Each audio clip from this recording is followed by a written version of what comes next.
مرحبا مرحبا مرحبا یا رسول اللہ. ساجد یہ کتنی اچھی لائٹیں لگی ہوئی ہیں. جی ماشاء اللہ بہت اچھی لائٹ لگی ہوئی ہے. السلام علیکم احمد بھائی. وعلیکم السلام علی. السلام علیکم. وعلیکم السلام. احمد بھائی کیا حال ہے آپ کے؟ اللہ کا شکر علی. احمد آپ سے ایک بات پوچھنی تھی. جی پوچھیے. احمد یہ گھروں پر اتنی ساری لائٹس کیوں لگی ہوئی ہیں؟ اور یہ دیکھیں نور حمزہ اسلامک کالج کی بلڈنگ ماشاءاللہ کتنی اچھی سجی ہوئی ہے. ماشاء اللہ. علی آپ کو معلوم نہیں کہ ربیع الاول شریف کا چاند نظر آ گیا ہے؟ اچھا احمد.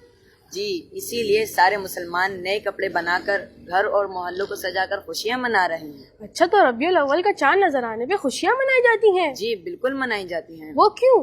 کیونکہ قرآن پاک میں خوشی منانے کا حکم آیا ہے. قرآن پاک میں آیا ہے؟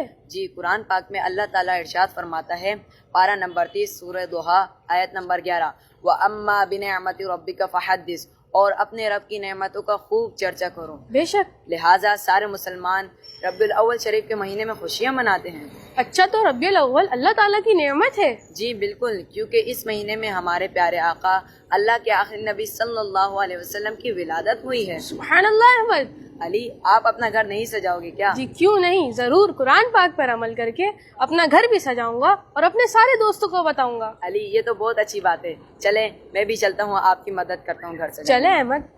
مرحبا مرحبا مرحبا یا رسول اللہ.